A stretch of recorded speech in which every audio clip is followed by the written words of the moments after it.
What you leave behind is not what is engraved in stone monuments, but what is woven into the lives of others.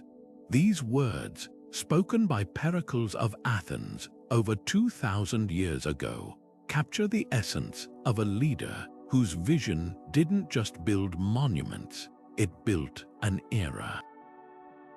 Imagine a city alive with creativity, where democracy flourished, art and philosophy reached new heights, and the very idea of civilization was redefined.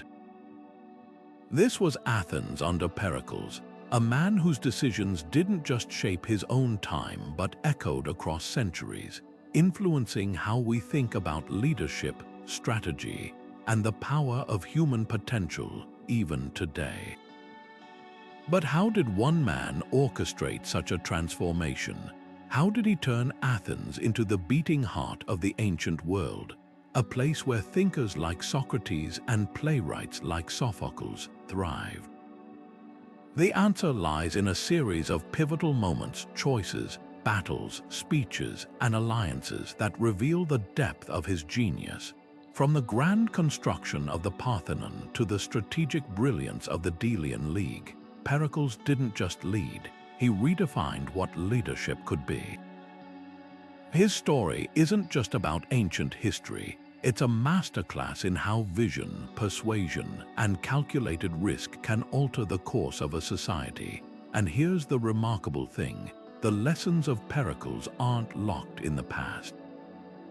Think about the leaders you admire today, the ones who inspire change, who turn chaos into order, who see possibilities where others see dead ends.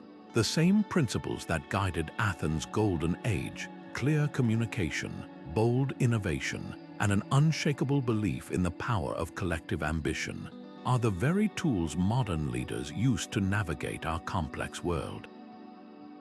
So let's ask the question together. How did one man's decisions shape the destiny of an entire civilization? The answer lies in 26 pivotal moments that reveal not just the greatness of Pericles, but the timeless art of leadership itself.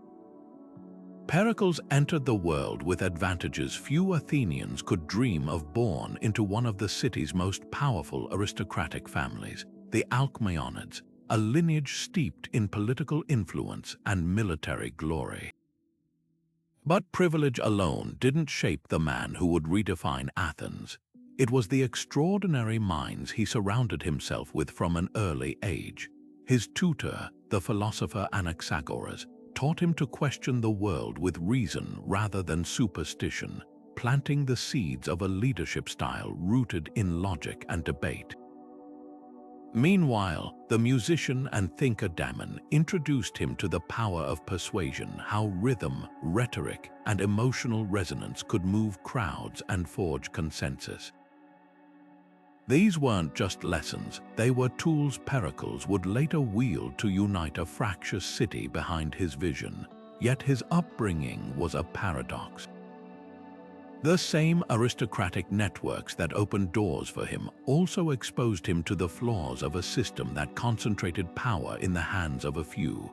He saw how old families like his own could manipulate politics for personal gain, and it left him disillusioned. Instead of clinging to the privileges of birthright, Pericles began to champion ideas that would dismantle the very system that elevated him, pushing for reforms that gave poorer citizens a voice in government, even paying jurors to ensure participation wasn't limited to the wealthy. It was as if his education had given him a mirror, and what he saw was a city capable of so much more than the narrow interests of its elite. The turning point came when Athens faced a crisis of leadership after the Persian Wars. The old guard, tied to tradition, struggled to adapt, while Pericles, armed with his philosophical training and a bold vision of Athenian potential, stepped forward. His early influences didn't just prepare him for this moment, they gave him the audacity to reimagine what Athens could become. The boy raised in marble halls would grow into the man who built the Parthenon not as a monument to aristocracy, but as a symbol of democracy's triumph.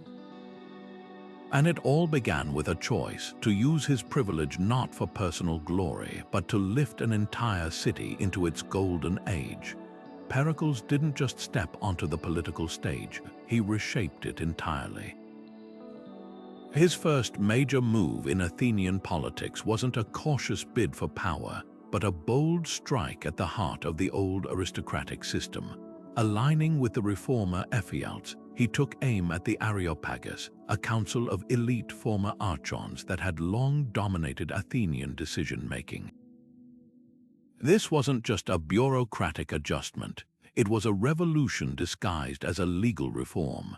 Together, they stripped the Areopagus of its unchecked authority, transferring powers to the more democratic assembly and law courts where ordinary citizens could participate directly. Thucydides later described this shift as the moment Athens truly became a democracy in name and in fact, a system where the many, not the few, held power. The audacity of this move can't be overstated.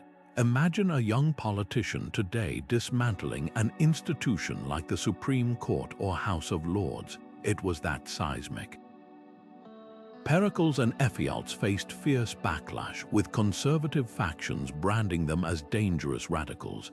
Yet Pericles' philosophical training gave him an edge.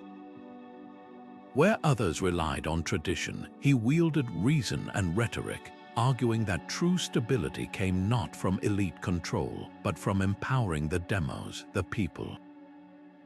His speeches didn't just justify the reforms, they made them feel inevitable, framing democracy not as chaos, but as Athens' natural destiny.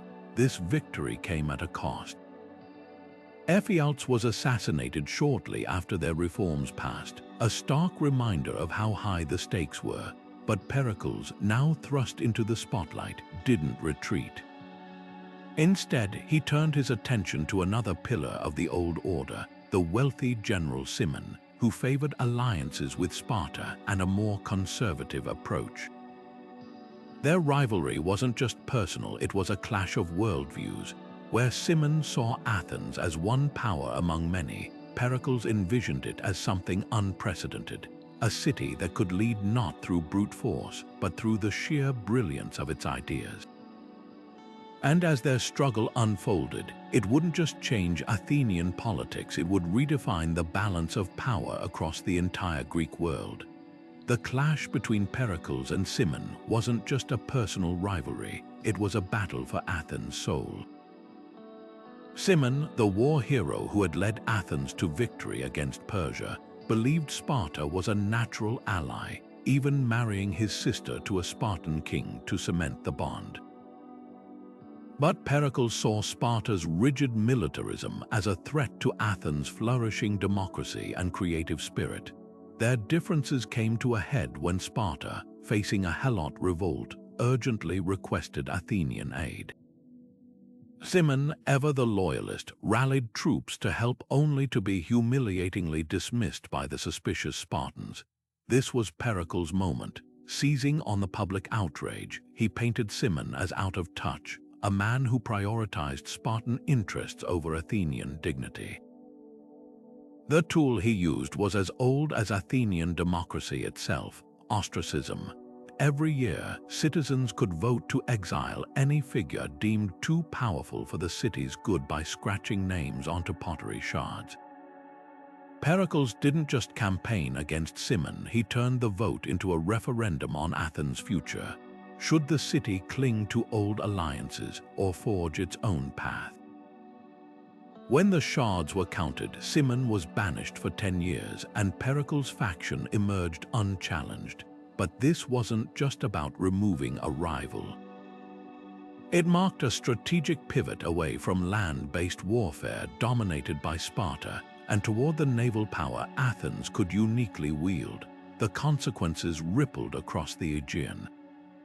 Without Cimmon's pro-Spartan influence, Pericles diverted resources toward triremes and harbor fortifications, transforming Athens into the Mediterranean's preeminent maritime force.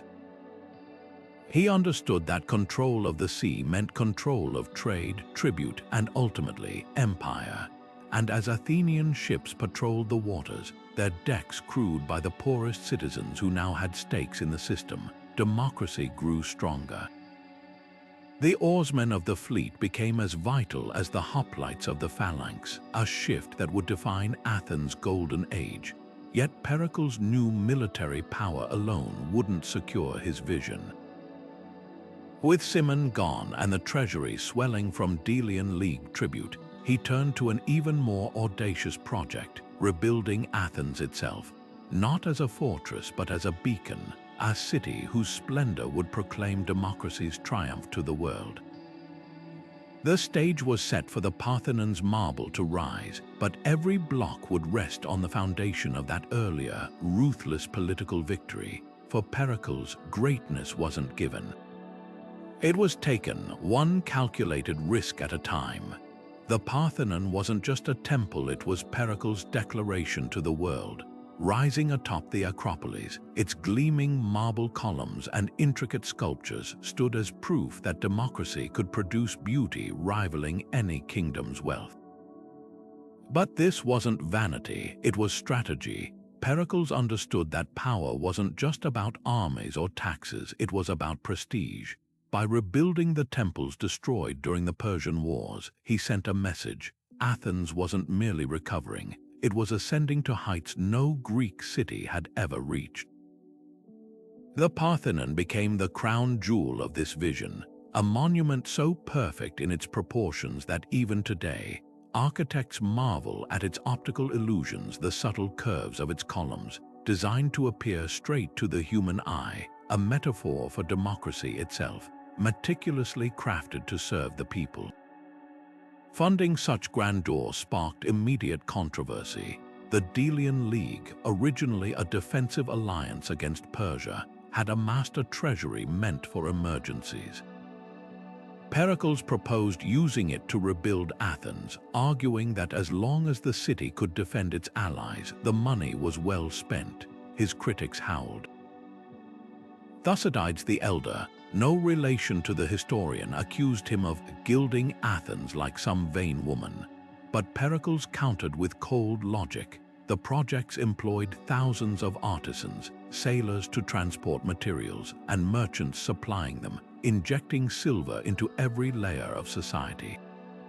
The Parthenon's budget didn't just decorate the city, it fueled an economic revolution, turning Athens into a magnet for talent. At the heart of this transformation stood Phidias, the sculptor Pericles entrusted with overseeing the artwork.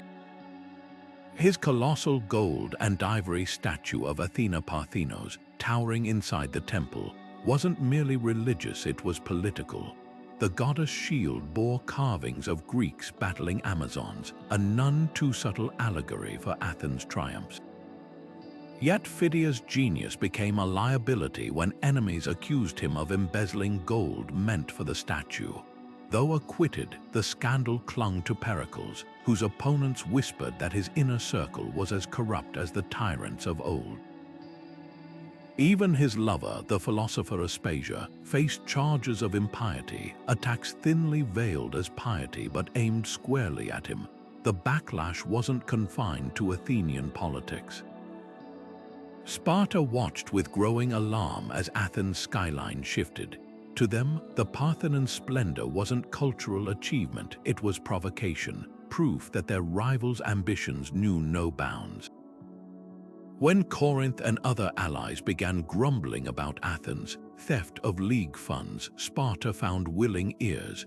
Pericles' masterpiece had unwittingly drawn battle lines not in sand but in marble.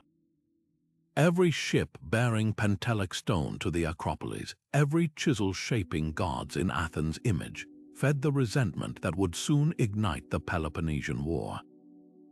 The very symbols meant to unite Athenians under democracy's glory became, in the eyes of their enemies, evidence of an empire in all but name. What began as a promise of protection became the engine of Athenian dominance.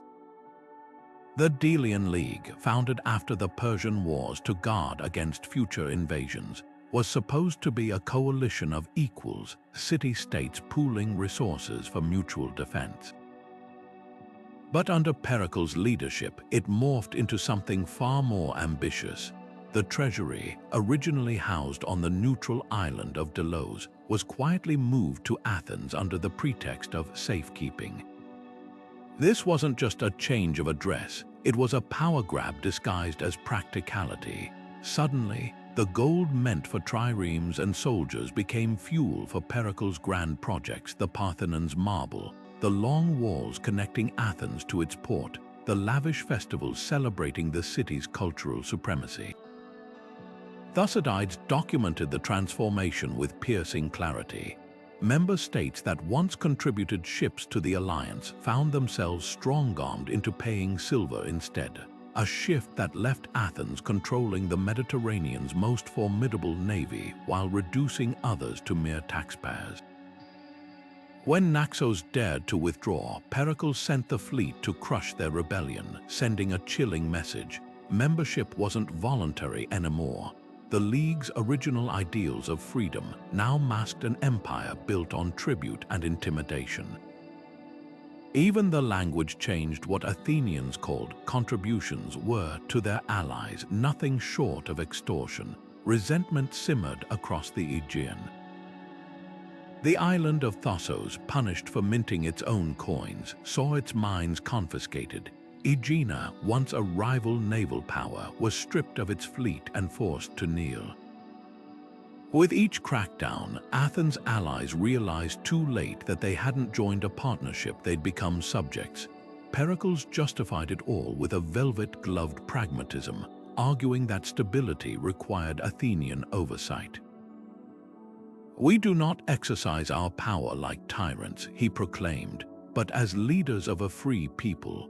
Yet the reality was stark. The democracy that flourished within Athens' walls relied on the subjugation of cities beyond them.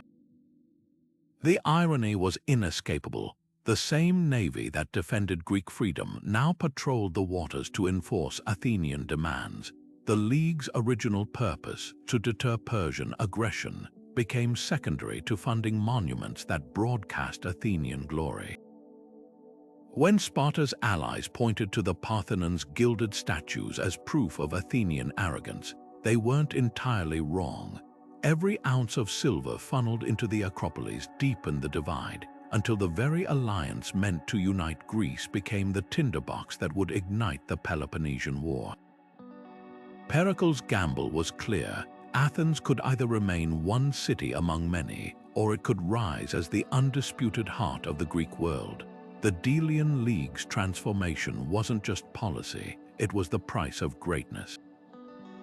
The embargo against Megara wasn't just a trade dispute, it was a lit match tossed onto dry kindling. Pericles' decree barred the small but strategically vital city from Athenian harbors and markets, cutting off its economic lifeblood. On the surface, the punishment stemmed from Megara's alleged encroachment on sacred land near Eleusis, but the real stakes were far higher. Megara wasn't just any neighbor, it was Sparta's ally, a crucial link in the Peloponnesian League's defensive chain. By squeezing Megara, Pericles wasn't merely disciplining a trespasser, he was testing Sparta's resolve, daring them to act. Modern historians remain divided on whether this was brilliance or brinkmanship. Some argue Pericles calculated the risks perfectly. Athens' naval supremacy made a full-scale Spartan invasion unlikely. Their strength lay in hoplite battles, while Athens' long walls and fleet rendered them untouchable. The embargo, then, was a show of force without bloodshed, a way to expose Sparta's limitations. Others see it as a grave miscalculation. The historian Donald Kagan notes that Sparta's leaders, already wary of Athens' growing dominance, interpreted the decree as proof of unchecked ambition. When Corinth, another Spartan ally, joined the outcry, Sparta faced mounting pressure to respond. What's often overlooked is the human toll. Megara's economy collapsed.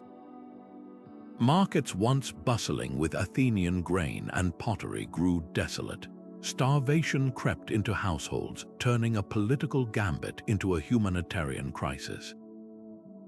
Ancient sources describe Megarians begging at other cities' gates, their desperation becoming a propaganda tool for Sparta. Here was Athens, champion of democracy, strangling a smaller city, a hypocrisy Sparta exploited brilliantly. Pericles' refusal to revoke the decree, even as Spartan envoys demanded its repeal, wasn't just stubbornness. It was a statement. Athens would not be dictated to, even at the brink of war.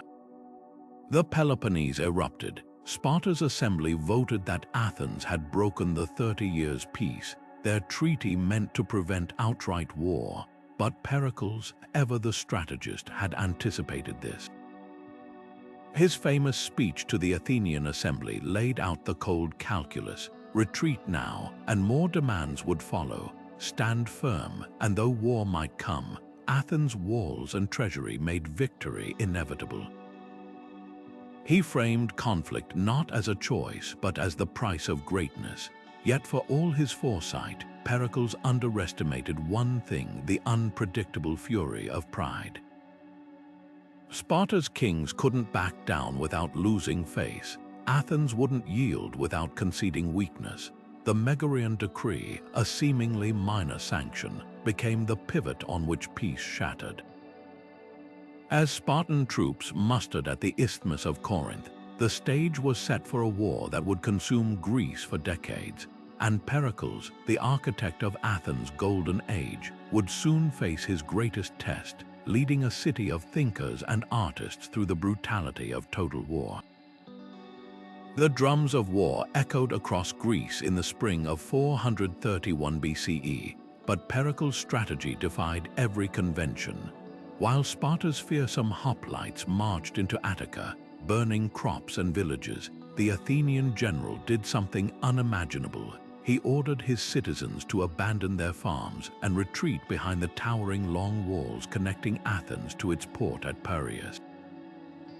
To the outside world, it looked like cowardice, but Pericles saw what others couldn't. Land could be reclaimed, but naval supremacy, once lost, was gone forever. His plan was radical yet simple: let Sparta exhaust itself ravaging the countryside while Athens' fleet dominated the seas, supplied by grain shipments from the Black Sea and Egypt. The city would become an island, untouchable behind its walls, starving Sparta of the decisive battle it craved. Morale, however, was another battle entirely. As refugees flooded into Athens, cramming into makeshift homes along the city's streets, frustration simmered. These were proud farmers watching generations of labor go up in Spartan flames. To rally them, Pericles delivered his legendary funeral oration, a speech so masterful it still defines how democracies honor their fallen. Standing before grieving families, he didn't just eulogize the dead, he redefined Athenian identity. Our constitution, he declared, is called a democracy because power rests not with a minority, but with the whole people. His words painted Athens as a beacon of freedom and culture, a city worth any sacrifice. The speech wasn't merely comfort, it was psychological warfare, reminding Spartans that while they fought for king and land, Athenians fought for an idea larger than themselves. Yet ideals couldn't fill empty stomachs. Within a year, Athens' overcrowded conditions bred disease. When a mysterious plague broke out, ravaging the population, Pericles' careful plans unraveled. The man who had convinced Athenians to endure hardship now faced accusations of leading them to ruin. His opponents, long silenced by his dominance, seized their moment. They called him reckless, a warmonger who had underestimated Sparta's resolve. Even his trusted advisors urged compromise, but Pericles, ever the strategist, knew yielding now would validate Sparta's tactics. In a fiery assembly speech, he stood firm. What you hold, if you do not yield, will be called wisdom later. Retreat today, and it will be remembered as cowardice. The tension between his long-term vision and the people's immediate suffering became the defining paradox of his leadership. Athens' democracy thrived on debate, but war demanded unity. The fleet he had built to awe the Aegean now faced mutinies. The allies he had bound to Athens with tribute questioned their loyalty, and the plague, indifferent to strategy, claimed even Pericles' own sons. Through it all, he clung to one unshakable belief that Athens, if it endured, would emerge not just victorious but transcendent. The war had begun as a test of strength. Under Pericles' command, it became a test of faith in democracy itself. The plague struck Athens like a vengeful god, indifferent to rank or virtue. In the sweltering summer of 430 BCE, as Sparta's armies camped outside the walls, a sickness crept through the overcrowded city, first in the slums near the harbor, then climbing relentlessly toward the Acropolis itself. Thucydides, who survived the outbreak, left a chilling record. People in perfect health were seized suddenly with violent fevers, their tongues bleeding, their skin erupting in pustules. The streets filled with the wails of the dying, their thirst so unquenchable they threw themselves into cisterns. Bodies piled up in temples where the faithful had fled for divine intervention, only to perish on the very altars. This wasn't just a disease, it was a wholesale collapse of order, a nightmare that mocked Athens' pride in reason and civilization. For Pericles, the crisis became a crucible. The same walls that shielded Athens from Spartan spears now trapped its people with an invisible enemy. As death tolls climbed into the thousands, desperation twisted into fury. Citizens who had once cheered his vision of Athenian greatness now blamed him for their suffering. The overcrowding, a direct result of his retreat behind the wall's strategy. The plague spread, proof the gods punished his arrogance. Even his closest allies turned on him, accusing him of provoking Sparta and inviting divine retribution. The assembly, which had once hung on his every word, now roared with accusations. In a crushing blow, Pericles watched as his own sons, Xanthippus and Perillus, succumbed to the disease, their deaths a personal tragedy that became political fodder for his enemies. Thucydides captured the moment with brutal clarity. The people attacked Pericles as the author of the war and the cause of all their misfortunes. Stripped of his generalship and fined, the once untouchable leader stood before the assembly not as a visionary but a scapegoat. Yet even in disgrace, his resolve never wavered. When the city, reeling from military setbacks, begged him to return, he did so without bitterness. His final speech, as recorded by Thucydides, was a masterclass in defiant leadership. "You hate me now, but future ages will call this city the educator of Greece, and that glory is yours if you do not abandon it." The plague's legacy was paradoxical. It broke Athenian morale, yet it also revealed the fragility of Pericles' grand design. Democracy, for all its brilliance, could be swayed by fear as easily as reason.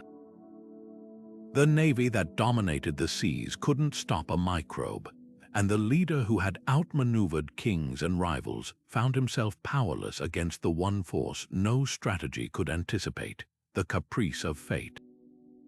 As the sickness finally waned, Athens emerged hollowed out not just in numbers but in spirit.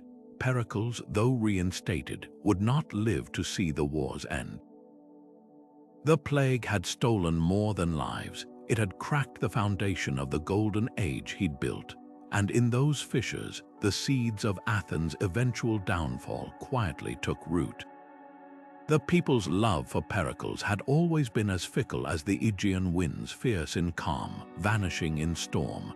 When the plague's devastation reached its peak, that love curdled into rage.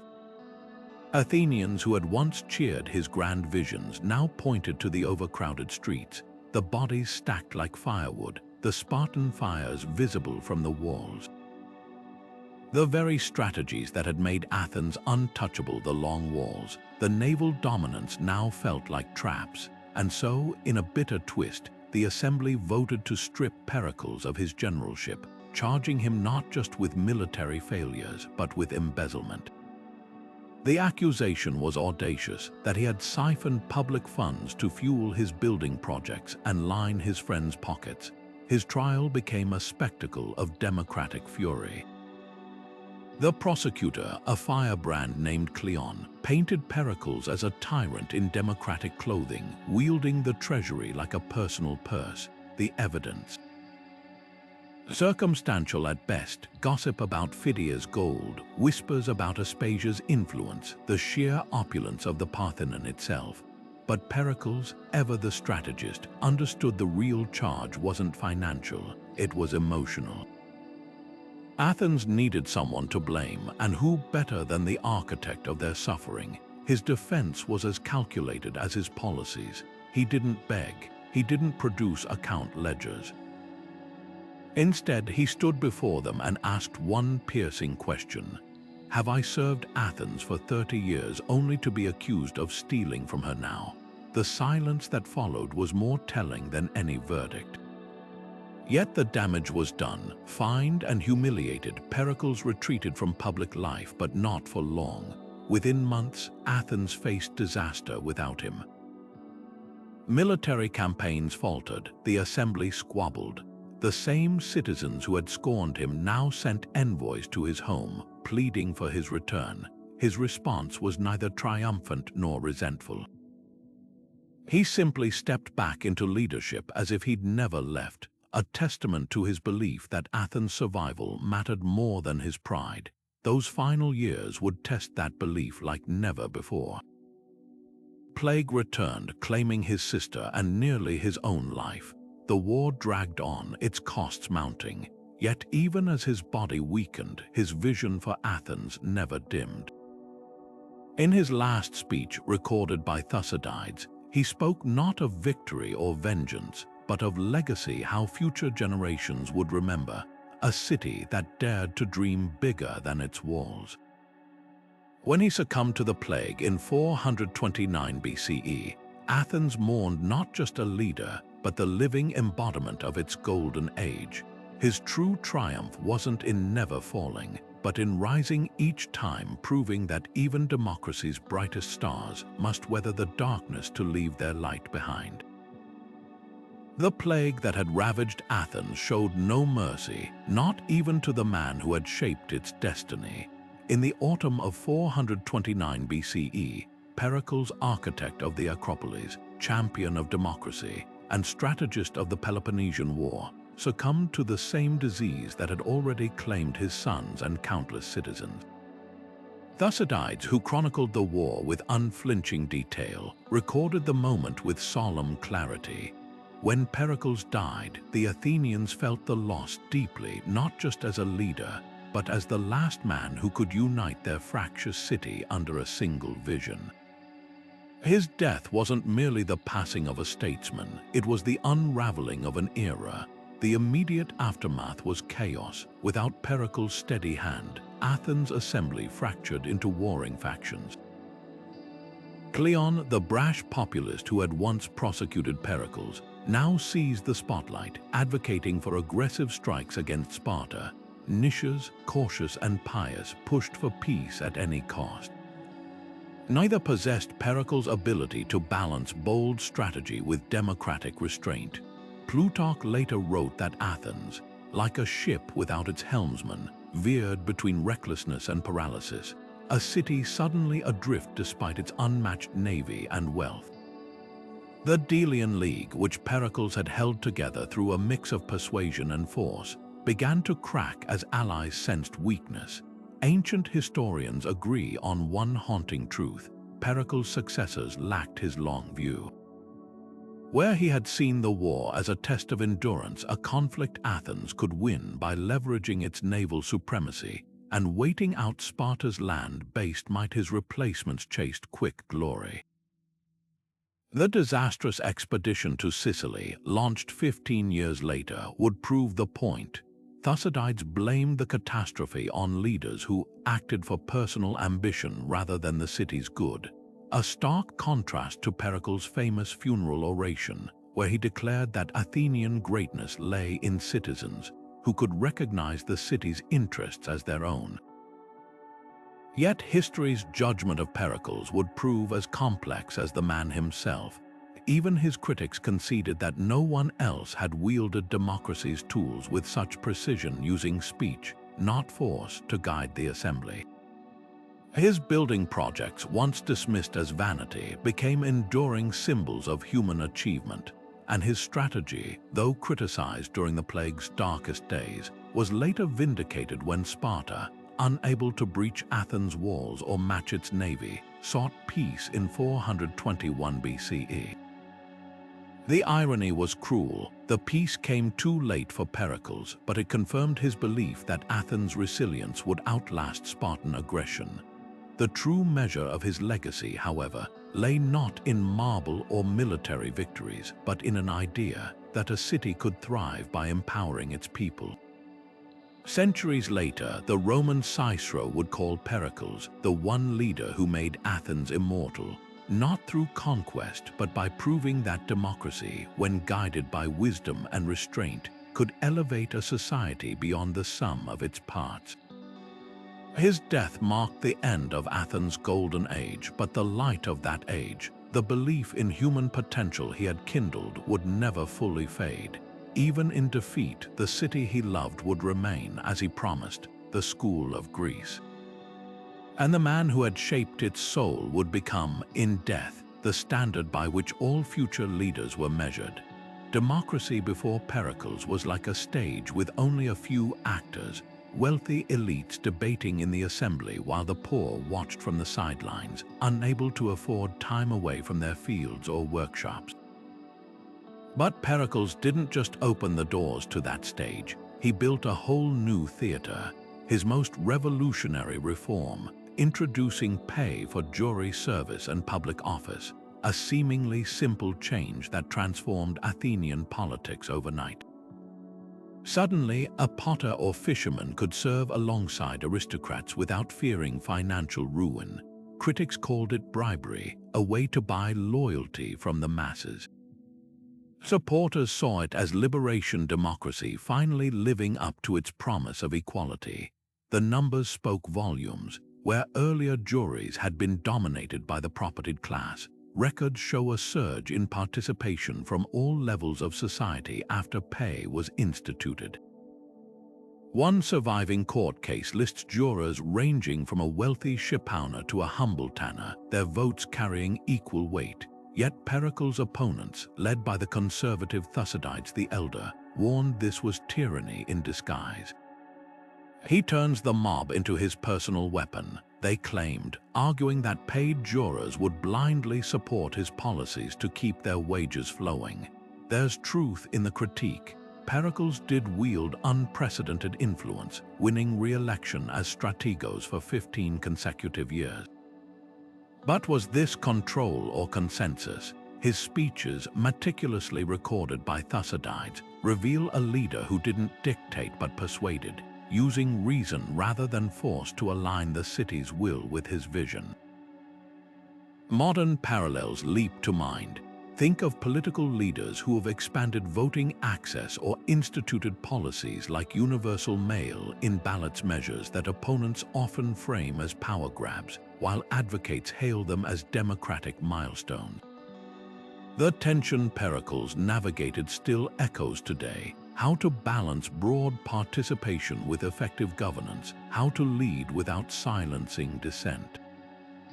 His genius lay in recognizing that true democracy wasn't just about structures, but about removing invisible barriers. Paying jurors wasn't just compensation, it was an acknowledgement that time itself was a form of privilege. Yet his cultural reforms proved even more enduring. By commissioning playwrights like Sophocles and Euripides to create dramas performed at public festivals, Pericles turned art into civic education. These weren't mere entertainments, they were debates in verse, wrestling with justice, power, and human flaws. When the chorus in Antigone declared, "Numberless are the world's wonders, but none more wonderful than man," they echoed Pericles' faith in human potential. His Athens didn't just build temples, it crafted a new way of seeing the world, one where every citizen, rich or poor, could glimpse their own greatness reflected in marble and poetry. The paradox of his legacy, the man who empowered the masses also became the face of Athenian power. His image, immortalized in busts with calm, helmeted gaze, symbolized both democracy's ideals and its vulnerabilities, the risk of conflating one leader's vision with the people's will. But perhaps that's the lesson etched into the Acropolis stones. Democracy isn't a static monument, but a living, breathing debate. And Pericles, for all his contradictions, ensured that debate would echo far beyond his lifetime, inviting every generation since to ask the same piercing question: who gets to shape the future, and on whose terms? Athens under Pericles wasn't just a political powerhouse, it was a cultural supernova, a place where art, philosophy, and drama collided to ignite ideas that would shape the Western world for millennia.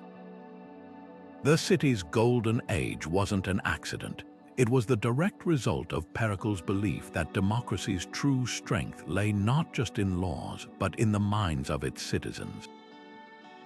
He poured silver from the Delian League's treasury into festivals, theaters, and sculptures, transforming Athens into what he called the School of Greece. The playwright Aeschylus, who had once fought Persians at Marathon, now saw his tragedies performed before thousands in the open-air theater of Dionysus. The philosopher Anaxagoras, once persecuted for calling the sun a red-hot stone, found protection under Pericles' patronage. This wasn't mere entertainment, it was civic education, a way to sharpen Athenian intellects while dazzling the rest of the Greek world. Take Sophocles, whose Oedipus Rex premiered during Pericles' rule. The play's exploration of fate and free will mirrored Athens' own existential debates.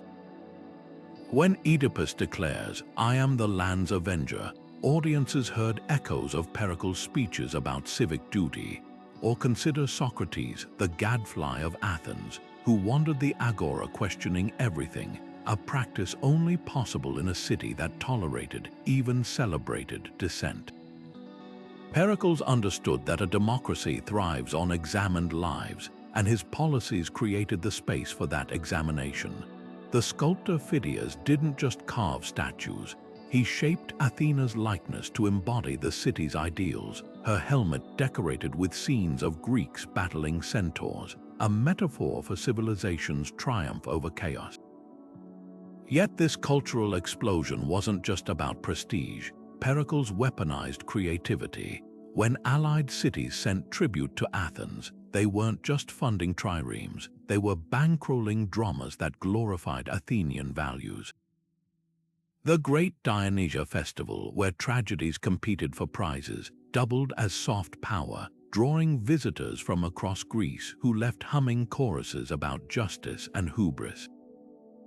Even the Parthenon's frieze, depicting Athenian citizens alongside gods, sent a message. Here, mortals could touch the divine. The ripple effects were staggering. Hippocrates, father of medicine, began codifying ethical practices in nearby Kos.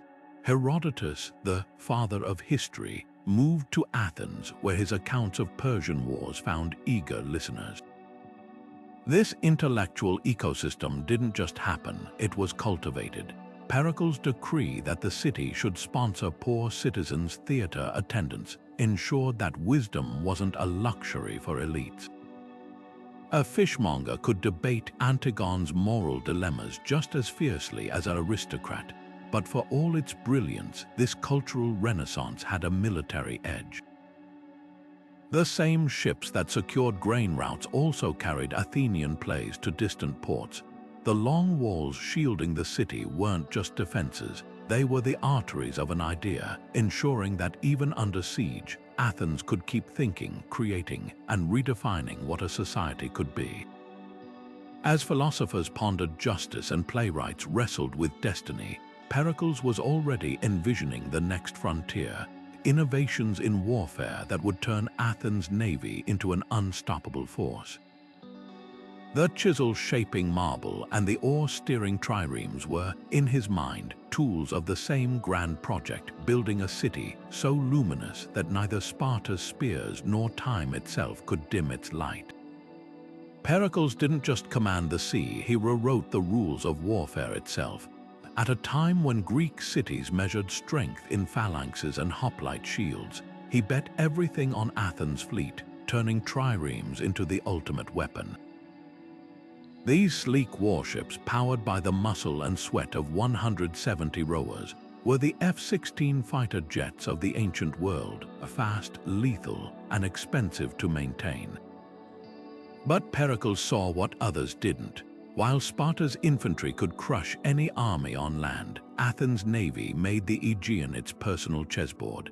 His masterstroke was the long walls, twin fortified corridors stretching 4 miles from Athens to its port at Piraeus.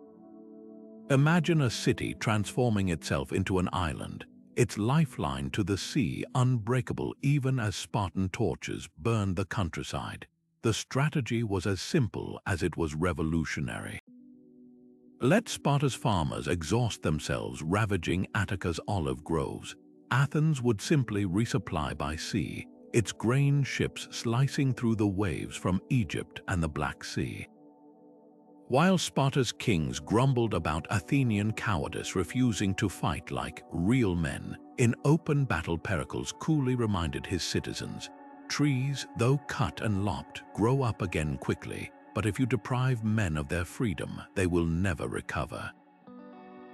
His walls weren't just stone and mortar. They were a psychological bulwark, proof that Athens could outthink its enemies as surely as it could outmaneuver them. Geographic foresight elevated this from tactic to genius. The map tells the story. Piraeus' 3 natural harbors became unsinkable aircraft carriers, while the wall's zigzag design prevented siege engines from gaining direct shots.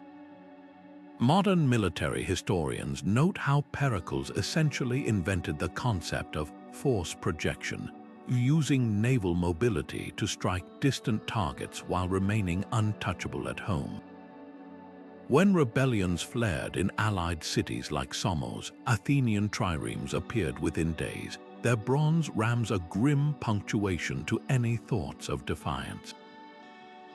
Yet for all its aggression, this wasn't empire for empire's sake. Every captured harbor, every subdued island, tightened Athens' grip on Mediterranean trade routes, filling its coffers with the silver that funded everything from the Parthenon sculptures to the jurors' wages back home. The echoes of Periclean strategy resonate far beyond antiquity. Centuries later, British admirals would speak of the wooden walls protecting their island, mirroring Athens' reliance on naval supremacy. America's Cold War doctrine of containment owed a debt to Pericles' insight that sometimes the strongest move is to deny your enemy the fight they want. Even today, cybersecurity experts speak of firewalls and deterrence by denial. Concepts that trace back to a leader who understood true power isn't just about winning battles, it's about controlling the terrain on which they're fought. The ultimate proof of his vision, Sparta, for all its martial glory, never breached those walls. In the end, it wasn't spears that decided the fate of Greece, but the wake left by Athenian oars and the mind of the man who knew how to steer them. The long walls of Athens weren't just fortifications, they were a stroke of strategic genius, a physical manifestation of Pericles' unshakable belief in Athenian exceptionalism. Stretching like stone arteries between the city and its harbors at Piraeus and Phaleron, these parallel barriers transformed geography itself into a weapon. Picture this: Sparta's legendary hoplites, undefeated in open battle, standing helpless as Athenian farmers watched their crops burn from behind walls that rendered land invasions obsolete. The message was clear: Athens didn't need to fight on Sparta's terms when it could rewrite the rules entirely. Construction began in 458 BCE. but it was Pericles who grasped their full potential decades later. The wall's design defied conventional siege tactics thick enough to repel battering rams, yet punctuated with towers that allowed archers to pick off attackers. But their true brilliance lay in what they connected. Piraeus wasn't just a port, it was the lifeline to an empire. With the walls securing an unbreakable supply chain, Athens could endure indefinitely while its fleet strangled enemy trade routes.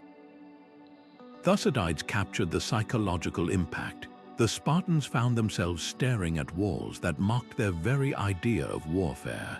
Yet, like all bold strategies, the walls carried hidden costs. Their very invincibility bred overconfidence. Athenian farmers, forced to abandon their ancestral lands during invasions, grew resentful as Spartans methodically destroyed vineyards their families had tended for generations. The safety of the walls also concentrated the population like kindling, a vulnerability the plague would exploit with horrific efficiency. And while the barriers made Athens impregnable to Spartan spears, they couldn't shield against the slow corrosion of public morale as the war dragged on. Financing this engineering marvel required more than tribute from the Delian League. It demanded economic innovation. Pericles instituted harbor fees, taxed metics resident foreigners, and even leased out sacred lands, turning piety into profit.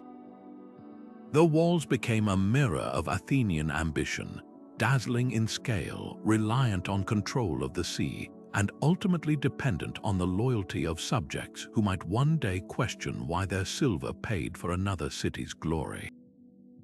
As the final stones were laid, few could have guessed that these very walls would one day witness Athens surrender not to Spartan force, but to the economic exhaustion of funding endless war. The stage was set for Pericles' next masterstroke, a financial system that would bankroll democracy itself.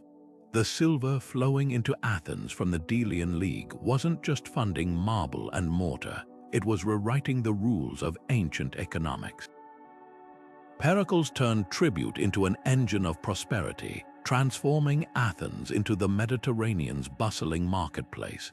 Picture the Piraeus docks at dawn, Egyptian grain, Phoenician dyes, and Thracian timber spilling from ships whose voyages were protected by Athenian triremes.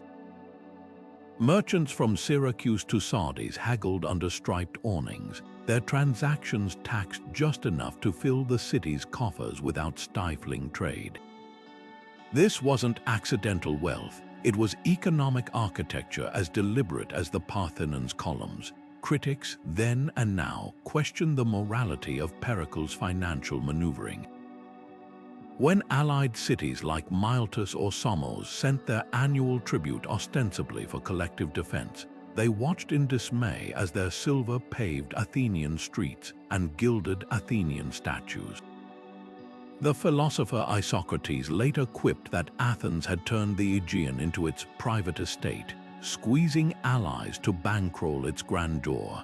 Yet Pericles defended the system with pragmatic clarity. Does not the shepherd shear his flock to weave finer cloaks? To him, the League's wealth wasn't being stolen, it was being invested in a capital that elevated all of Greece. The proof, he argued, lay in the jobs created. Stonecutters, sailors, painters, and playwrights all thriving under the demand his projects generated. The numbers astound even by modern standards. At its peak, Athens' treasury held over 9,000 talents, equivalent to about 250 tons of silver. Pericles allocated this with surgical precision, 1/3 for military reserves, another for public wages, the rest for monuments that doubled as propaganda. The Acropolis became a jobs program disguised as piety, employing 1 in 5 Athenian citizens at its peak. Meanwhile, his trade policies turned Piraeus into a free port where Syrians sold glass alongside Scythian slaves and Sicilian wheat, their tariffs funding everything from street cleaners to the great Panathenaic festival's prize amphorae. But the true masterstroke lay in currency reform. Pericles standardized weights and measures across the empire, insisting Athenian owl coins, stamped with Athena's emblem, be accepted everywhere from Macedon to Memphis. This monetary hegemony meant a potter in Corinth or a miner in Thossos now priced goods in drachmas, binding their economies to Athens' orbit. Modern economists recognize this as an ancient version of dollarization, where controlling the medium of exchange granted Athens outsized influence without firing a single arrow. The ethical debate still simmers. Was Athens a benevolent hegemon channeling allied funds into stability and culture, or a glorified extortionist dressing imperialism in democratic robes? The answer likely lies in perspective. For a Thasian farmer taxed into poverty, the Parthenon's splendor was salt in the wound. But for an Athenian cobbler whose shop thrived on tourist pilgrimages to that same temple, Pericles' policies meant prosperity unthinkable a generation prior. What's undeniable is the vibrancy he unleashed, a commercial ecosystem where philosophy and fishmongering coexisted, each feeding the other. This economic web gave Pericles leverage far beyond the battlefield. When Corinth threatened to boycott Athenian goods, he simply diverted grain shipments to more friendly ports, starving them into compliance without drawing a sword. His true weapon wasn't the trireme's ram, but the marketplace's invisible hand, a lesson modern superpowers still study. As tensions with Sparta escalated, these financial threads would become lifelines, proving that wars are won not just with spears, but with sacks of grain, chests of coin, and the quiet power of a well-fed populace. The stage was set for Pericles' next act, a diplomatic tightrope walk that would test whether silver could buy what steel could not. Pericles' diplomatic playbook was anything but predictable. Where others saw rigid alliances, he saw shifting sands of opportunity. His relationship with Sparta, Athens' sworn rival, defied simple hostility. Early in his career, he had actually supported the 30 Years' Peace Treaty, a fragile truce that recognized Sparta's dominance on land and Athens' supremacy at sea. For a time it worked, trade flowed, and Greek cities breathed easier. But Pericles never mistook peace for friendship. When Corinth, Sparta's ally, clashed with Corcyra, modern Corfu, in 433 BCE, he made a calculated gamble. Corcyra's powerful navy was up for grabs, and Pericles saw its value. Let them become our enemies' enemies, he argued, pushing Athens to sign a defensive pact with the island. The move wasn't just strategic, it was psychological, a test of Sparta's resolve. Would they risk war over a distant quarrel? The answer came swiftly. Sparta accused Athens of violating the peace, but Pericles' response was masterfully oblique. He didn't deny the alliance. Instead, he framed it as a necessity for balance. "We do not seek war," he declared, "but neither will we kneel to threats." His diplomats fanned out across Greece, securing secret agreements with Argos, Sparta's eternal rival, while wooing neutral states with promises of trade privileges. Yet for all his maneuvering, one flaw became apparent. Pericles struggled to compromise. When Spartan envoys demanded Athens revoke the Megarian decree, an embargo strangling their allies' economy, he flatly refused. Even his closest advisors pleaded for flexibility. Yield on small points to keep the peace, they urged, but Pericles, ever the strategist, saw concession as a slippery slope. "If we retreat here," he countered, "they will demand Thebes next, then Aegina, until nothing remains." His personal life only fueled the controversy. Aspasia, his Milesian companion and intellectual equal, became a lightning rod for criticism. Foreign-born and outspoken, she was accused of swaying his policies, even of whispering anti-Spartan provocations in his ear. Comic playwrights lampooned her as a tyrant's concubine. while political rivals like Cleon insinuated she was a Persian spy. The charges were absurd, but they stuck, painting Pericles as a man whose judgment could be hijacked by domestic intrigue. Then came the ultimate test, Sparta's final ultimatum, delivered by envoys who swore Apollo himself witnessed their terms. Free the Hellenes, they demanded, meaning dismantle the Delian League. Pericles' reply became legendary. "We will provide safe passage for your herald to leave the city before sunset." Translation: not even the gods could make him surrender Athens' empire. The diplomatic breakdown revealed a paradox. The same clarity of vision that built the Parthenon now blinded him to off-ramps from war. Where a lesser leader might have bartered, Pericles saw only capitulation. His brilliance lay in seeing 10 moves ahead, but sometimes the game required stepping sideways.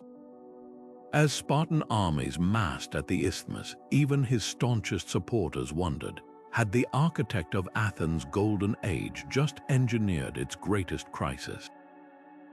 The answer would unfold not in assembly halls, but on the battlefields of Attica, where the choices of one man would collide with the fickleness of fortune.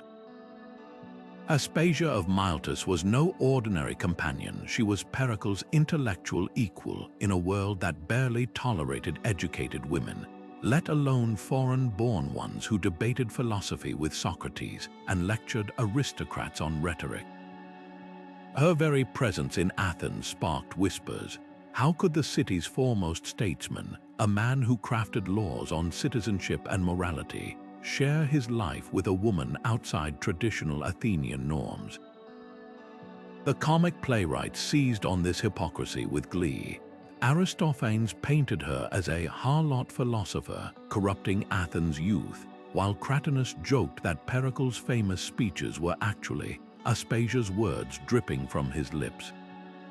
These weren't just jokes, they were political weapons crafted to undermine Pericles' authority by attacking his personal life.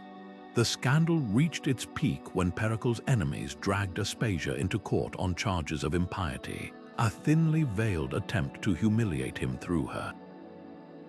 The accusations were absurd, that her philosophical gatherings mocked the gods, that she procured women for Pericles' friends, even that she'd provoked the Samian War through her influence.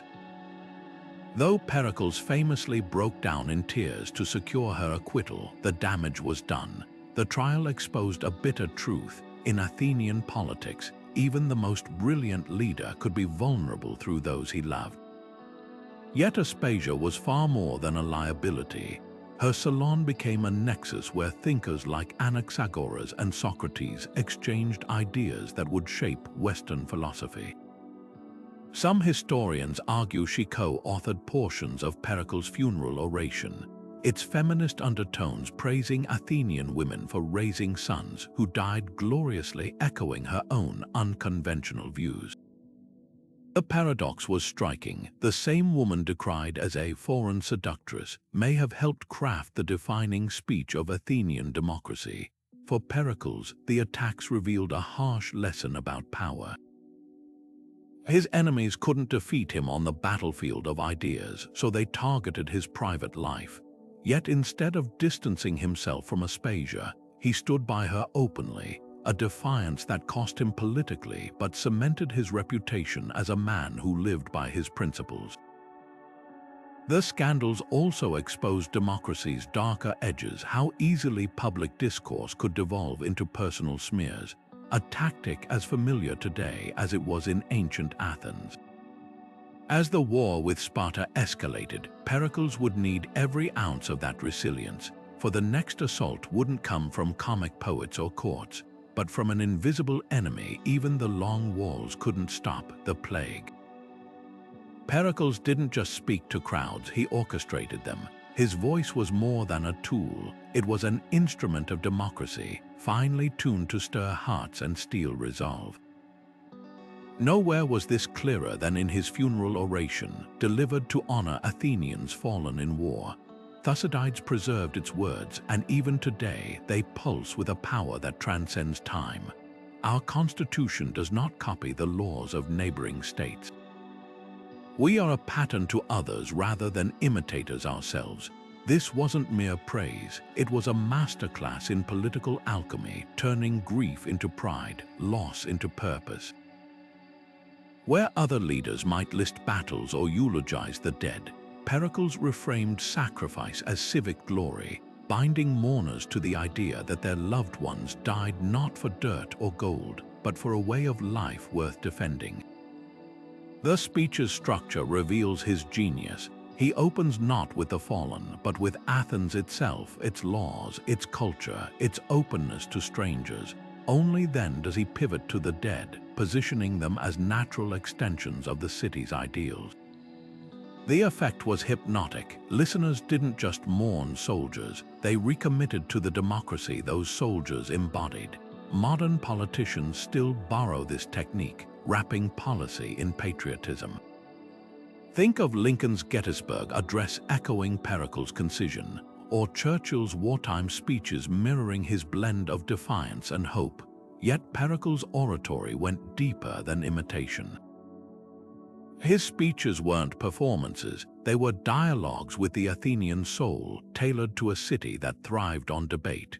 When he paused mid-sentence, letting silence hang over the assembly, it wasn't for drama, it was an invitation, a moment for citizens to lean in and complete his thought themselves. Rhetoric for Pericles was governance by other means. In a society where every major decision required persuading hundreds of rowdy citizens, his ability to frame complex strategies as common sense became Athens' secret weapon. Take his defense of empire. It is no longer possible for you to give up your power, he argued, not as a threat but as a fact. The empire you hold is, to speak plainly, a tyranny, but one that may seem wrong to take, yet dangerous to let go. Brutal honesty polished into inevitability. This was persuasion stripped bare, acknowledging flaws while making alternatives unthinkable. His style owed much to his philosophical mentors. Anaxagoras taught him to distill chaos into clear principles, while Damon's musical training honed his ear for rhythm. The result, speeches that balanced logic and lyricism, each point landing like a well-placed note. Compare this to modern political discourse where sound bites replace symphonies. Today's leaders often shout to dominate. Pericles persuaded by meeting Athenians where they stood, then lifting them higher. When critics accused him of warmongering, he didn't deny it, he redefined it. Happiness depends on freedom, he declared, and freedom depends on courage. In a single line, he turned vulnerability into strength, making endurance sound like destiny. The paradox of his oratory lies in its legacy. The same words that unified Athens also sowed division, their brilliance a reminder that democracy's greatest strength, the power of speech, could also be its sharpest weapon.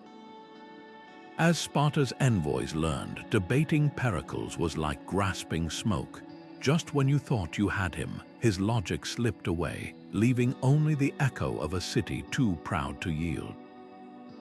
And in that echo, we still hear the birth of a tradition, one where leaders don't just rule, but inspire, challenge, and sometimes, with nothing but words, change the course of history. Anaxagoras didn't just teach Pericles' philosophy, he rewired how Athens' greatest leader thought about power itself. The philosopher's famous declaration that mind orders all things became the foundation of Pericles' leadership style, a belief that chaos could be mastered through reason, not superstition. While other Greek statesmen consulted oracles before major decisions, Pericles relied on cold logic, dissecting problems like geometric proofs. When plague struck Athens, he didn't blame the gods, he analyzed overcrowding and sanitation. When Sparta threatened war, he calculated supply lines and naval advantages rather than praying for divine intervention. This radical rationality, borrowed from Anaxagoras' teachings, made Pericles' Athens feel centuries ahead of its time, a city where policy flowed from debate, not dogma. Yet this enlightenment before its time approach had limits. Anaxagoras' influence also bred a dangerous confidence in human control. Pericles' refusal to negotiate over Megara wasn't just strategy, it was the arrogance of a man who believed he'd accounted for every variable. Like a chess player convinced he'd foreseen all moves, he dismissed Spartan ultimatums as bluffs, certain his walls and navy made Athens invincible. The plague's devastation shattered that illusion. No amount of reason could stop a microbe, no speech could calm a parent burying their child. Thucydides captured the crisis of faith. Men now dared to do what they had formerly hidden, seeing how sudden the reversals of fortune were. The very rationality that built the Golden Age now seemed powerless against life's unpredictability. The tension between these two Pericles, the visionary and the overconfident tactician, came to a head in his military campaigns. His naval raids on Sparta's coasts in 430 BCE were textbook Anaxagoran logic: strike where the enemy is weak, avoid pitched battles. But warfare, like plague, defies pure reason. When his fleet arrived at Epidaurus expecting an easy victory, they found Spartan allies dug into impregnable positions. The siege dragged on, draining Athenian morale and silver. Then came the disaster at Chalcis, where Pericles' meticulously planned assault founded on faulty intelligence. These weren't failures of courage but of philosophy, a reminder that human systems, no matter how brilliantly designed, collide with the messy reality of chance, emotion, and the unexpected. Historians still debate whether Pericles' rationalism was his greatest strength or fatal flaw. His policies paying jurors to ensure fair trials, investing in public education, trusting democratic debate over aristocratic decree, feel astonishingly modern. But his inability to adapt when reality outran his calculations reveals the blind spot of any leader who trusts reason alone. The man who could persuade thousands to abandon their farms for a strategic retreat couldn't fathom surrendering pride to avoid a war. In the end, Anaxagoras' pupil learned the hardest lesson. Wisdom isn't just about ordering the world with mind, but recognizing when the world refuses to be ordered. The siege of Somos wasn't just a military campaign, it was a moral turning point, a moment when Athens' golden ideals collided with the iron necessities of empire. When the wealthy island of Somos dared to rebel in 440 BCE, defying Athenian orders to cease hostilities against Miletus, Pericles reacted with startling ferocity. His fleet descended like a storm, blockading the harbor, starving the population, and systematically dismantling Somos' walls until its leaders surrendered. The terms were merciless. Somos lost its fleet, its fortifications, and its autonomy, becoming little more than a puppet state.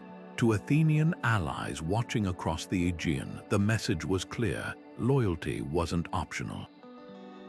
Yet beneath the surface, this wasn't just about discipline. Somos was no backwater. It was a fellow democracy, a cultural peer that had once stood shoulder to shoulder with Athens against Persia.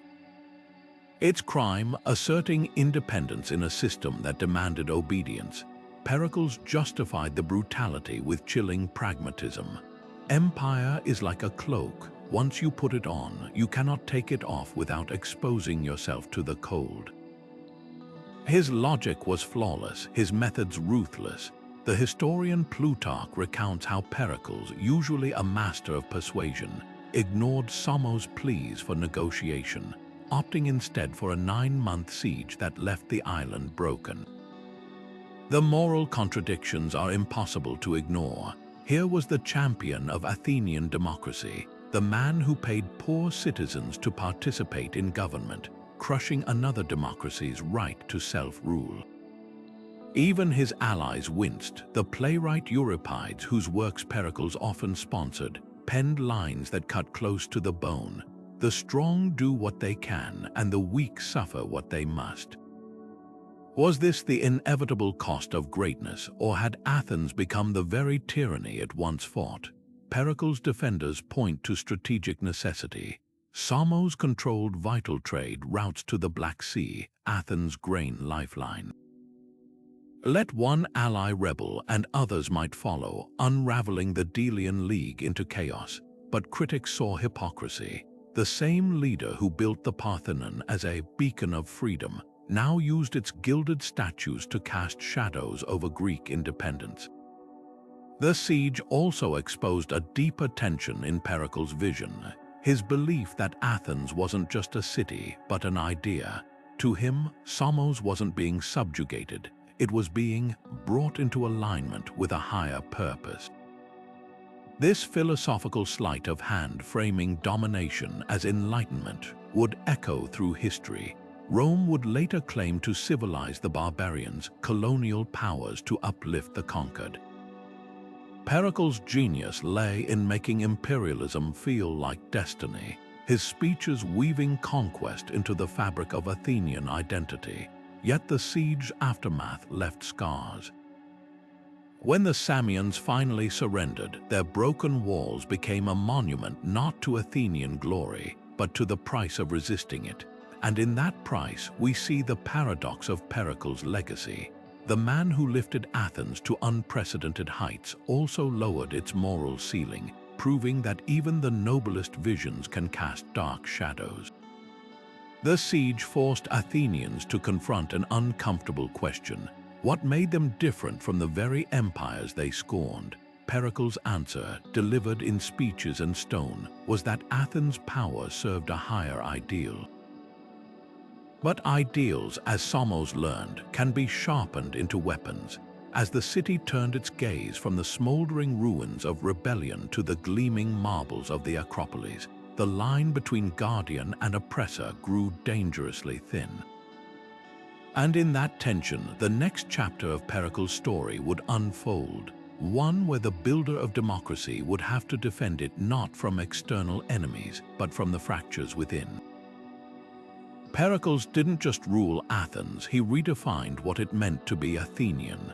At the heart of his vision lay a radical idea that a city's greatness wasn't measured by territory or wealth alone, but by the identity it forged in its citizens. Walk through Athens during his reign, and every stone seemed to whisper this message. The Parthenon's frieze didn't just depict gods and heroes, it showed ordinary Athenians marching alongside them, a visual manifesto declaring that mortal and divine were partners in the city's destiny. Public festivals like the Parthenon transformed religious rites into civic spectacles, where even the poorest citizen could glimpse their own reflection in the grandeur. This wasn't mere pageantry, it was psychological alchemy, turning disparate individuals into a collective we with shared myths and purpose. But whose we was it? The contradictions run deep. Pericles' citizenship law of 451 BCE restricted Athenian identity by blood, decreeing that only those born to two Athenian parents could claim full rights.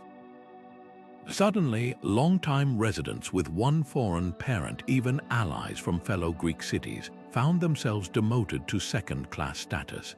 At the same time, his building project celebrated Athens as the School of Hellas, a beacon for all Greeks. The Acropolis welcomed visitors from across the Mediterranean, its art and drama proclaiming universal values of reason and freedom. So which was the real Athens? The inclusive cultural capital or the exclusionary fortress of pure Athenian blood? The answer lies in Pericles' genius for layered messaging. To outsiders, Athens presented itself as the torchbearer of Hellenic civilization. But within its walls, identity was carefully curated. Take the theater. Plays like the Persians reinforced Athenian superiority by contrasting their democracy with Persian tyranny, while tragedies exploring themes of hubris warned citizens not to overreach. Even the city's physical layout reinforced hierarchy. The agora, where citizens debated, stood in the shadow of the Areopagus, where aristocrats still held residual power. Pericles didn't erase these tensions, he orchestrated them, creating a shared identity powerful enough to paper over cracks of class and privilege. His successors lacked this delicate touch. After his death, Athenian identity splintered between competing visions. Cleon's populism pandered to the masses with promises of spoils from war, while Nicias' conservatism leaned on traditional piety. Neither could replicate Pericles' alchemy of uniting pragmatism and idealism.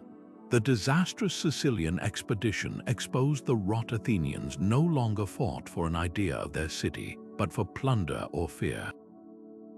By war's end, the once proud label Athenian had been hollowed out, its golden sheen tarnished by defeat and civil strife. The tragedy isn't that Pericles' vision failed, it's that it worked too well. The identity he crafted was so potent that later leaders mistook the symbols for the substance. They aped the monuments and speeches without understanding their purpose, to bind a people not just to their past but to their better selves.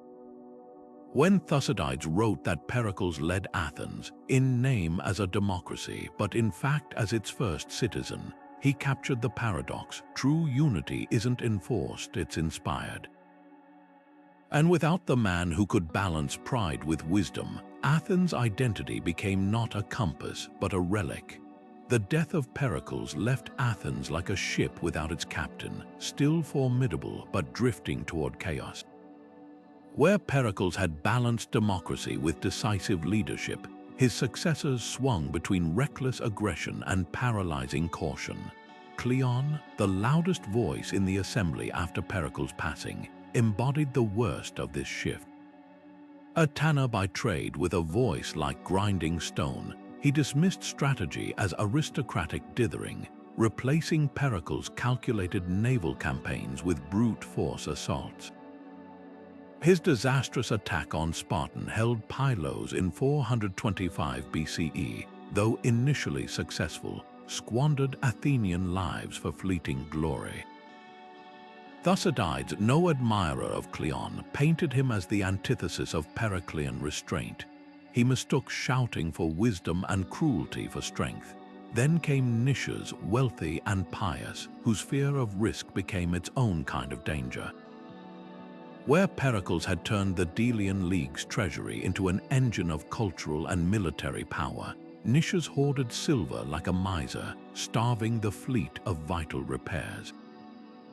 His superstitious delays during the Sicilian expedition, halting entire campaigns over unlucky omens, cost Athens the element of surprise. The irony was tragic. The very caution meant to preserve Athenian lives led to their mass drowning in Syracuse's harbor. These men weren't fools, but they lacked Pericles' singular gift, the ability to see Athens not just as it was, but as it could be. The consequences unfolded with grim inevitability. Without Pericles' steady hand, the Delian League unraveled as allies sensed weakness. Mytilene revolted, then Chios, then Rhodes, each rebellion draining Athenian coffers and morale. The assembly, once guided by Pericles' long-term vision, now chased short-term victories, voting one day to massacre rebellious citizens, the next to send untested generals on ill-conceived adventures. Plutarch captured the decline perfectly. They kept building temples to victory even as they forgot how to earn her favor. Yet Pericles' true legacy lay beyond these immediate stumbles. Centuries later, when Roman senators debated democracy, they invoked his name as both warning and inspiration.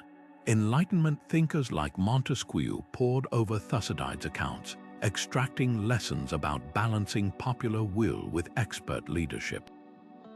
Even today, military academies study his naval strategies, while political scientists dissect how he channeled Athenian ambition without crushing its democratic soul.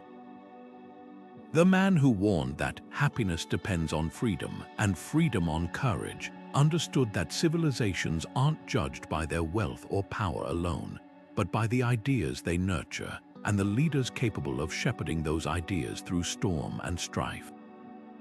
Athens' golden age may have ended with his death, but the light it cast still guides us, a reminder that true leadership isn't about clinging to power, but about lighting a path others can follow long after you're gone. The lens through which we view Pericles has shifted dramatically across centuries, each era reshaping his legacy to reflect its own values and anxieties. Plutarch, writing 500 years later under Roman rule, crafted a portrait of the ideal statesman, wise, eloquent, and above petty factionalism. His life of Pericles reads like a moral blueprint, downplaying controversies like the Somos siege to present a leader who steered Athens by reason alone.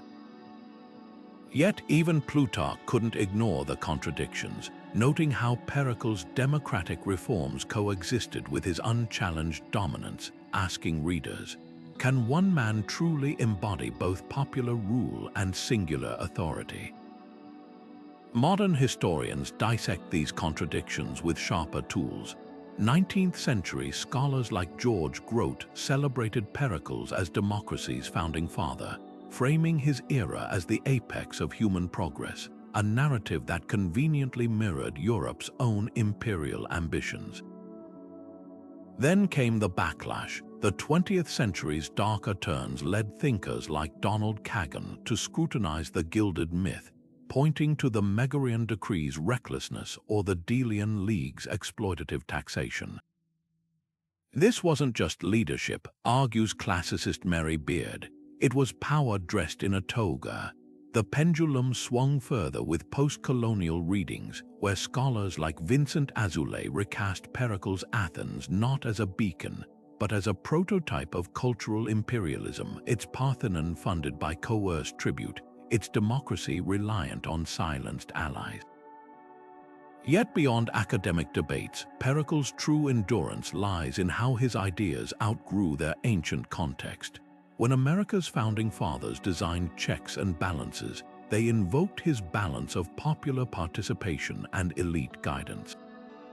Churchill's wartime speeches borrowed liberally from the funeral oration, swapping Athens for Britain while keeping the spirit of sacrifice alive. Even today's Silicon Valley titans quote his praise of boldness and innovation, though they often omit his warnings about hubris. The myth persists because it's malleable, a mirror for whatever leadership ideal a society craves. The reality, as always, resists simple labels. Pericles the Democrat restricted citizenship by blood. The champion of free thought persecuted rivals for impiety. The visionary strategist underestimated plague and overplayed Sparta's patience. Perhaps his most lasting lesson isn't in perfection, but in the audacity to believe a society could be more than the sum of its parts, and the humility to recognize no leader, no matter how brilliant, can control every consequence. As modern democracies grapple with polarization and empire's echoes, his legacy remains not an answer but a question. How much idealism can power afford, and at what price does greatness cease to be noble? Pericles' leadership whispers across millennia, offering lessons that transcend marble monuments and ancient battlefields. At the core of his strategy lay an unwavering commitment to long-term thinking, a quality startlingly rare in today's short-term political cycles. Consider his approach to Athens' navy. Where others saw ships, he saw infrastructure, pouring resources into triremes that would dominate the Aegean for generations. Modern parallels leap to mind. Singapore's Lee Kuan Yew, like Pericles, transformed a vulnerable city-state into a global hub by investing decades ahead, turning swamps into skyscrapers while rivals focused on immediate gains. Both understood that true power isn't seized in quarterly reports or election cycles, but cultivated like olive groves, slow-growing yet enduring. Yet Pericles' genius extended beyond patience. It lay in recognizing that culture isn't the garnish of power, but its foundation. His investment in the Parthenon and playwrights wasn't vanity, it was psychological infrastructure. By making beauty democratic, he gave every Athenian skin in the game. Compare this to modern leaders who treat arts funding as discretionary rather than essential. When Franklin Roosevelt launched the WPA during the Great Depression, he didn't just build roads, he employed thousands of artists to create murals and symphonies, understanding, like Pericles, that morale is as vital as mortar. Even in Silicon Valley, companies like Apple invest billions in sleek headquarters, not just for function, but to declare, "This is who we are," the lesson. Visionary leaders don't just allocate budgets, they curate identity. The Periclean playbook holds particular resonance for democratic leaders navigating polarized eras. His mastery of rhetoric, using speech to elevate rather than divide, stands in stark contrast to today's soundbite warfare, where modern politicians often amplify differences to mobilize bases. Pericles' funeral oration wove disparate mourners into a single civic tapestry. Barack Obama's 2008 More Perfect Union speech channeled this same spirit, addressing racial tensions not through division, but by appealing to shared ideals. Both grasped a timeless truth: persuasion isn't about overpowering opponents, but expanding the circle of we. Yet Pericles' legacy also carries warnings. His overconfidence in Athenian invincibility mirrors the hubris of empires from Rome to Wall Street before the 2008 crash. The Delian League's transformation from alliance to empire exposes the slippery slope of mission creep, a caution for modern nations justifying endless foreign interventions. Even his cultural investments carried blind spots. For all its brilliance, Periclean Athens still excluded women and metics from power. The takeaway isn't to idolize him, but to interrogate: how do we balance strength with humility, vision with accountability? As the screen fades on Athens' golden age, we're left wrestling with questions that defy easy answers. Can democratic leadership reconcile idealism with the hard edges of power? Is cultural dominance inherently oppressive, or can it uplift? And in an era of viral outrage and fleeting attention spans, does anyone still have the patience to plant trees whose shade they'll never sit under? The marble may have crumbled, but the dilemmas Pericles faced and the choices he made still hold up a mirror to our own uncertain times.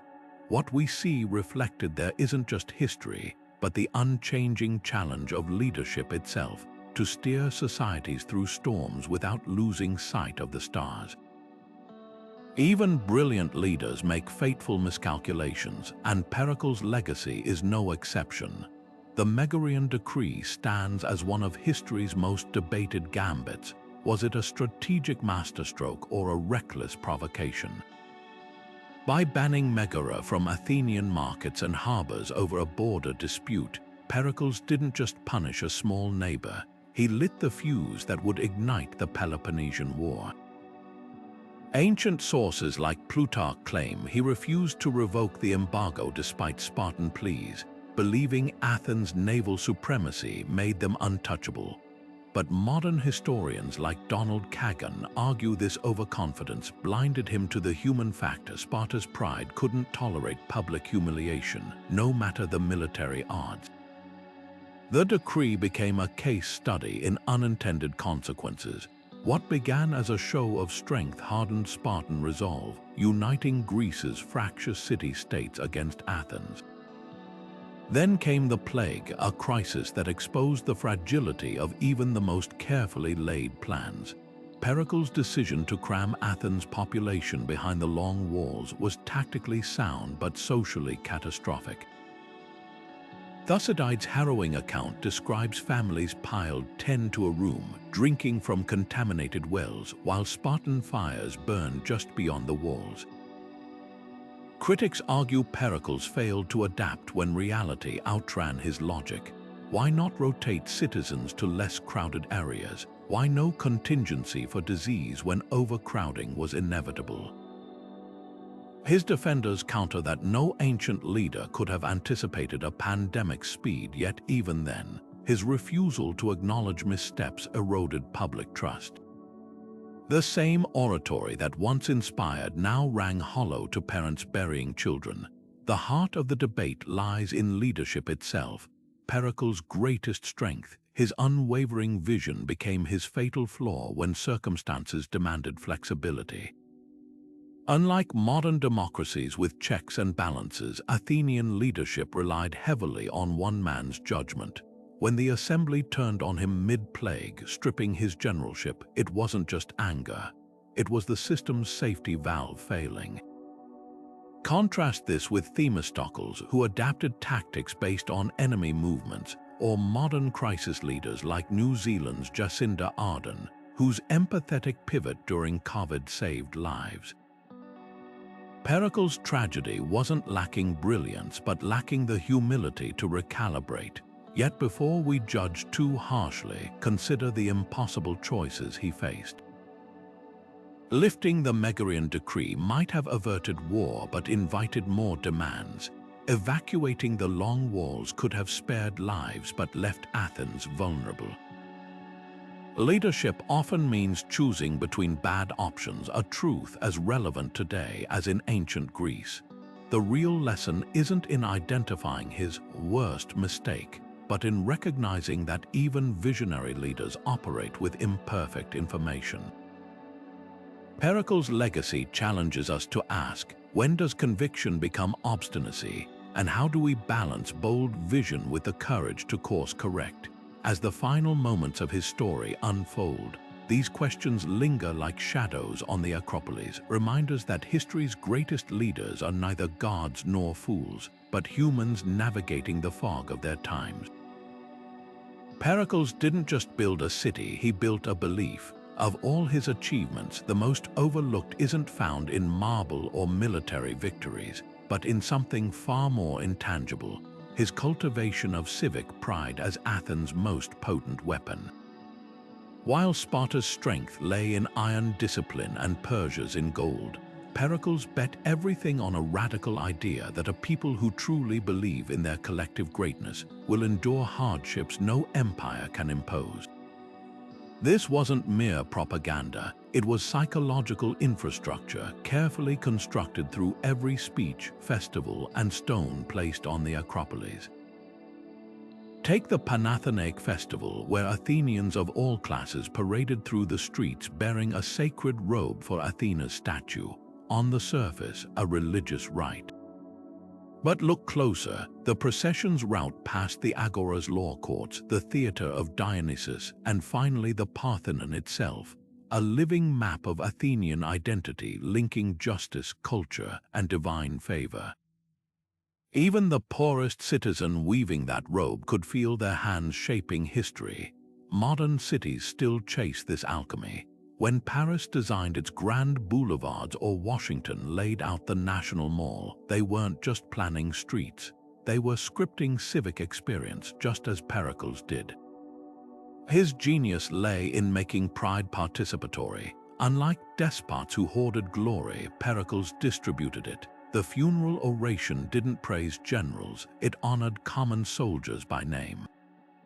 Jori pay meant even a potter could literally hold Athens' justice in his hands, and when Phidias sculpted the Parthenon frieze, he didn't depict gods alone.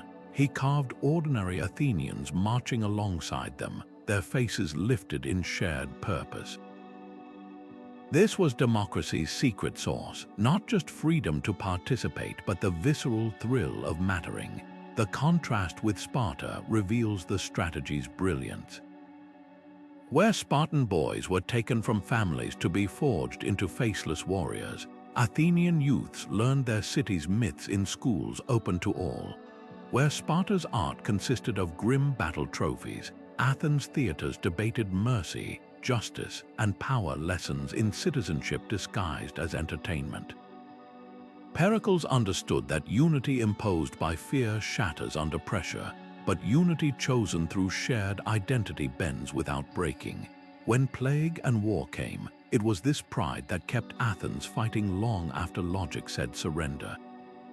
Yet civic pride had its shadows.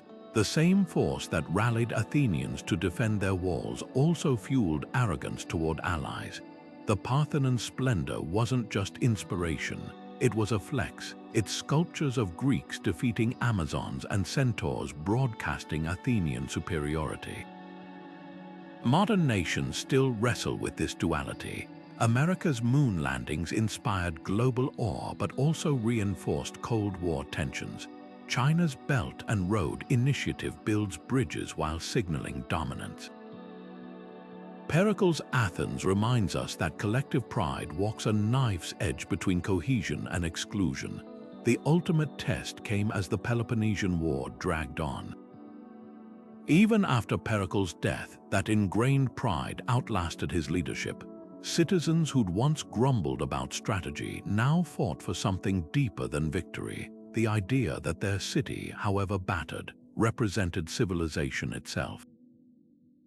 When Aristophanes staged Lysistrata years later, with women demanding peace, the joke worked because everyone knew Athenians would endure anything rather than betray their self-image as history's chosen people. What makes this insight so vital today? In an age of fragmented identities and transactional politics, Pericles' experiment offers a provocation. Can any society thrive without a shared story that's grander than individual interests? His Athens suggests the answer lies not in suppressing differences, but in elevating what unites not through coercion, but through invitation. The stones of the Acropolis may crumble, but the question they pose remains. What would it take to make citizens today feel, in their bones, that they too are builders of something eternal? From the young aristocrat who challenged the Areopagus to the statesman who defied Sparta, Pericles' life unfolded in 26 decisive moments that reshaped history.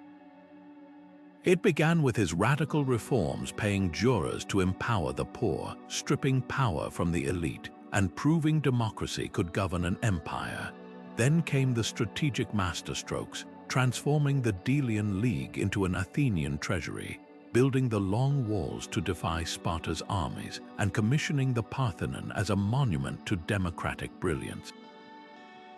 His cultural bets funding playwrights like Sophocles, protecting thinkers like Anaxagoras, and turning festivals into civic classrooms forged an identity that still defines Western civilization. Yet the same man who lifted Athens to unprecedented heights also steered it toward disaster. The Megarian decree's reckless brinkmanship, the plague's unchecked devastation, and the tragic overconfidence that mistook naval supremacy for invincibility. These contradictions hold urgent lessons for today's leaders. Pericles' genius lay in balancing hard power with soft knowing when to wield triremes and when to sponsor tragedies. Modern strategists could learn from his long game, investing in infrastructure that outlasts election cycles, whether marble walls or broadband networks.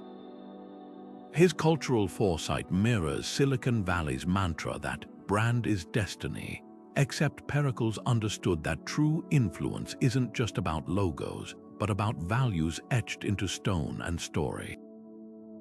Yet his failures warn against the trap of inflexibility. When pandemic struck, his rationalism faltered. When allies rebelled, his idealism curdled into coercion.